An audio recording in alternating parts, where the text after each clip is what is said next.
Ketika Yosafat kaya dan sangat terhormat, ia menjadi besan Ahab. Beberapa tahun kemudian, pergilah ia kepada Ahab di Samaria.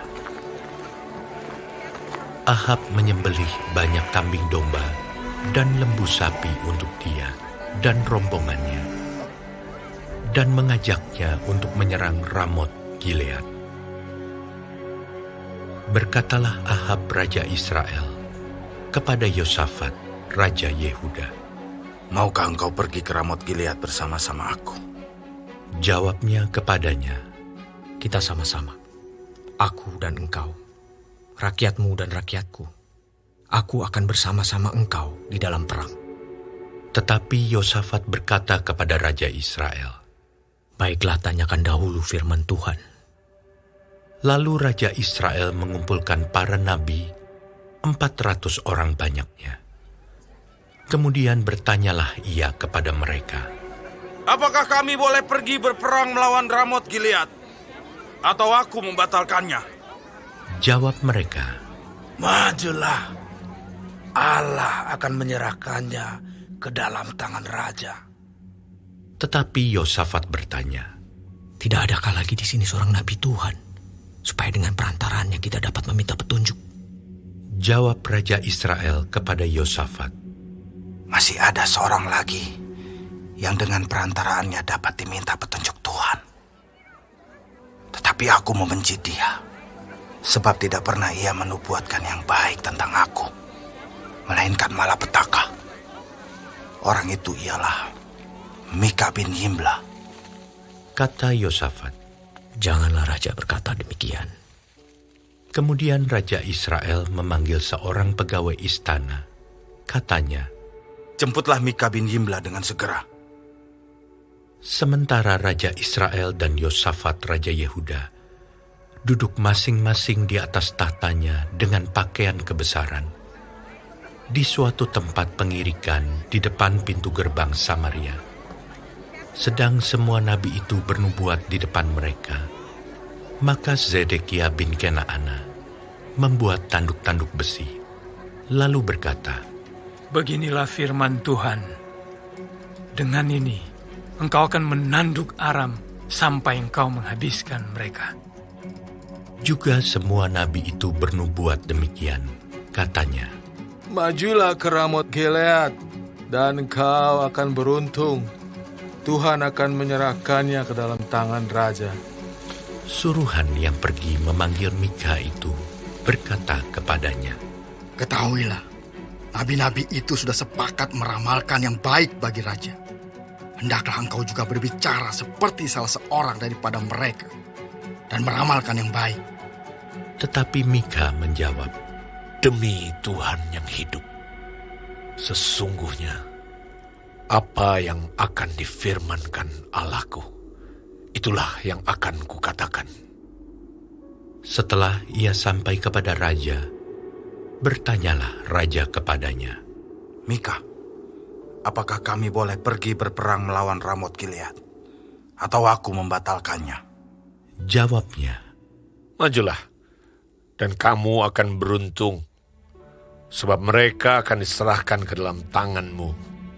Tetapi raja berkata kepadanya, "Sampai berapa kali aku menyuruh engkau bersumpah, supaya engkau mengatakan kepadaku tidak lain dari kebenaran?"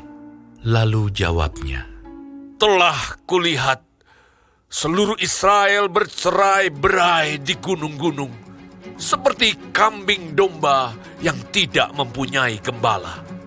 Sebab itu, Tuhan berfirman, mereka ini tidak punya Tuhan. Baiklah masing-masing pulang ke rumahnya dengan selamat." Kemudian raja Israel berkata kepada Yosafat, "Bukankah telah kukatakan kepadamu, tidak pernah ia menubuatkan yang baik tentang aku, melainkan hanya malapetaka?" Kata Mika, Sebab itu, dengarkanlah firman Tuhan. Aku telah melihat Tuhan sedang duduk di atas tahtanya, dan segenap tentara sorga berdiri di sebelah kanannya dan di sebelah kirinya. Dan Tuhan berfirman, siapakah yang akan membujuk Ahab, Raja Israel, untuk maju berperang supaya ia tewas di Ramot Gilead? Maka yang seorang berkata begini, yang lain berkata begitu. Kemudian tampillah suatu roh, lalu berdiri di hadapan Tuhan. Ia berkata, aku ini akan membujuknya. Tuhan bertanya kepadanya, dengan apa? Jawabnya, aku akan keluar dan menjadi roh dusta dalam mulut semua nabinya. Ia berfirman, biarlah engkau membujuknya dan engkau akan berhasil pula. Keluarlah dan perbuatlah demikian.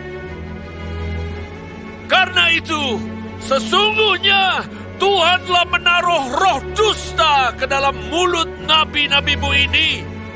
Sebab Tuhanlah menetapkan untuk menimpakan malapetaka kepadamu.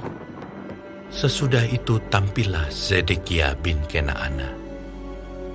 Ditamparnyalah pipi Mika serta berkata, Bagaimana mungkin roh Tuhan pindah daripadaku untuk berbicara kepadamu? Tetapi Mika menjawab, Sesungguhnya engkau akan melihatnya pada hari engkau lari dari satu kamar ke kamar yang lain untuk menyembunyikan diri. berkatalah Raja Israel, Tangkaplah Mika, bawa dia kembali kepada Amon penguasa kota dan kepada Yoas anak raja. Dan katakan, beginilah titah raja. Masukkan orang ini dalam penjara dan beri dia makan roti dan minum air serba sedikit, sampai aku pulang dengan selamat. Tetapi jawab Mika, Jika benar-benar engkau pulang dengan selamat, tentulah Tuhan tidak berfirman dengan perantaraanku. lalu disambungnya. Dengarlah, hai bangsa-bangsa sekalian. Sesudah itu, majulah Raja Israel dengan Yosafat Raja Yehuda ke Ramot Gilead. Raja Israel berkata kepada Yosafat, Aku akan menyamar dan masuk pertempuran. Tetapi engkau, pakailah pakaian kebesaranmu. Lalu menyamarlah Raja Israel. Kemudian mereka masuk ke pertempuran. Adapun Raja Negeri Aram telah memberi perintah kepada para panglima pasukan keretanya demikian. Janganlah kamu berperang melawan sembarang orang, melainkan melawan Raja Israel saja. Segera sesudah para panglima pasukan kereta itu melihat Yosafat, mereka berkata, Itu Raja Israel! lalu mereka mengepung dia untuk menyerang dia. Tetapi Yosafat berteriak, dan Tuhan menolongnya. Allah membujuk mereka pergi daripadanya. Segera sesudah para panglima pasukan kereta itu melihat bahwa dia bukanlah Raja Israel, maka undurlah mereka daripadanya.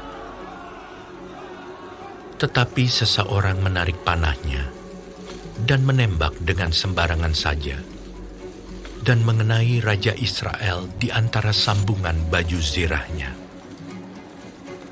Kemudian ia berkata kepada pengemudi keretanya, Putar, bawa aku keluar dari pertempuran, sebab aku sudah luka. Tetapi pertempuran itu bertambah seru pada hari itu.